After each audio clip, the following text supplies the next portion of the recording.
Bonjour à tous. En France, tenez-vous bien, plus de 6 à 8 mois sont parfois nécessaires pour décrocher le fameux papier rose, le permis de conduire.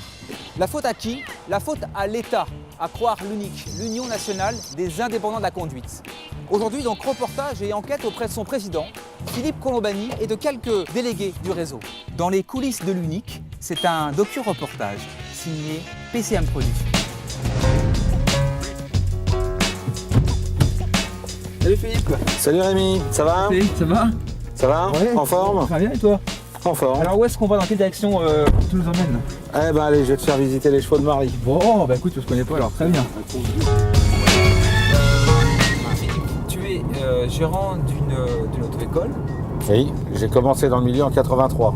En D'accord. 1983, Ah, je suis à mon compte depuis fin 1988. Ouais. Et alors, qu'est-ce qui t'a décidé un jour comme ça? Tu t'es levé un matin, tu dis tiens, je vais créer un syndicat d'auto-école? Non, ça... Comment ça passé? Non, c'est pas comme ça que ça s'est passé. Ça s'est passé il y a eu plusieurs moments. Je dirais que d'abord, il y a eu l'histoire de l'attribution des places d'examen, la nouvelle méthode, Ouais. Les Yvelines étaient département expérimental. On a eu des très grosses difficultés. On s'est rendu compte que c'était une méthode qui ne nous convenait pas. Et donc là, on l'a même trouvé très injuste. Bon, dans un premier temps, je me suis rapproché du syndicat dont j'étais le représentant dans les Yvelines. Et manifestement, on ne m'a pas entendu, on ne m'a pas écouté. Voire même, on m'a demandé de me taire. Bon. Et puis, il se trouve que un groupement qui n'existe plus aujourd'hui voulait monter un syndicat. J'ai été contacté et j'ai relevé le défi parce que voilà, j'étais comme beaucoup de patrons d'auto-école, je trouvais qu'on n'était pas assez défendu, mal défendu, et je me suis dit, plutôt que de rester dans mon coin à dire qu'on ne nous défend pas, on va essayer de le faire nous-mêmes. Au moins, on pourra se regarder dans une glace en disant on a essayé, et puis si ça marche, tant mieux, si ça marche pas, tant pis, hein. Il n'y a pas de honte à se planter, au moins il faut avoir essayé. Et c'est ce qu'on a fait.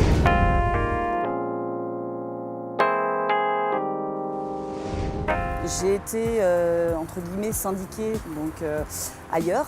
J'ai été très déçue parce qu'on avait vraiment l'impression en fait, qu'on attendait uniquement notre cotisation. Voilà, donc à part nous envoyer des petits papiers de temps en temps pour nous expliquer un petit peu ce qui se passait, on n'avait pas beaucoup de nouvelles, pas beaucoup d'intérêt. Le dirigeant, je dirais, de ce syndicat était assez loin pour nous, pas du tout proche de nous.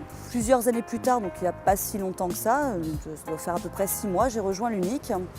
Donc Philippe Colombani nous envoyait des courriers assez personnels, je dirais. Donc on avait vraiment l'impression d'être proche de cette personne, même sans la connaître. Voilà, tout à fait. On s'occupe des auto-écoles, c'est-à-dire qu'il s'occupe de nous. Il ne s'occupe pas uniquement de recevoir notre chèque, il s'occupe vraiment... On n'a pas l'impression d'être un chèque. Voilà, on a vraiment l'impression d'être une personne unique, d'ailleurs, si je puis dire.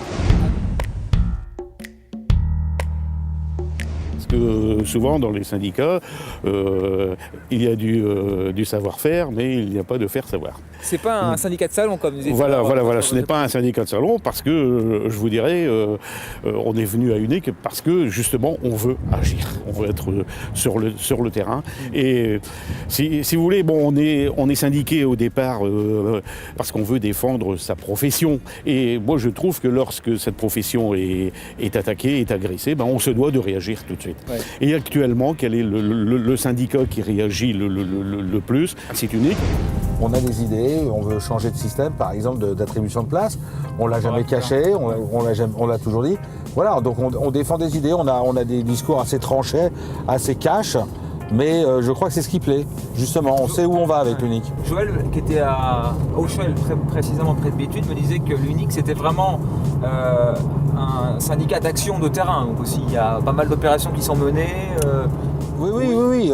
C'est un syndicat que je souhaite et que nous souhaitons à l'UNIC, que nous souhaitons être en mouvement perpétuel, si je puis dire. Il y a toujours des choses à dire, des choses à faire, des positions à prendre. Moi, j'ai toujours voulu faire de l'UNIC un syndicat dynamique, un syndicat aussi d'information et un syndicat d'opposition et de proposition. On doit regrouper tout ça, d'opposition à l'État quand ça ne nous plaît pas, mais aussi de proposition. On ne peut pas juste dire on n'est pas d'accord, il faut aussi proposer d'autres choses.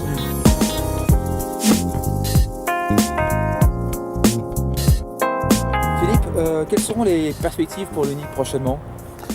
prochainement, le cap qu'on s'est fixé, l'objectif numéro 1, c'est de devenir le syndicat numéro 1 de la profession. Et disons-le à tous ceux qui nous regardent, le syndicat numéro 1, ça veut dire entrer dans les conventions collectives, ça veut dire être majoritaire au Conseil supérieur d'éducation routière, ça veut dire tout ça. Et j'ai envie de dire à ceux qui nous regardent, ne restez pas seuls, redevenez uniques, rejoignez-nous et ensemble, modernisons notre profession qui en a bien besoin. Voilà, notre docu-reportage consacré au syndicat de l'UNIC se termine. Merci à tous les délégués qui ont participé de près ou de loin à cette création. Merci à Philippe Cambani, le président de l'UNIC. Merci. Et puis en tout cas à très bientôt pour un prochain docu-reportage sur Internet. Merci.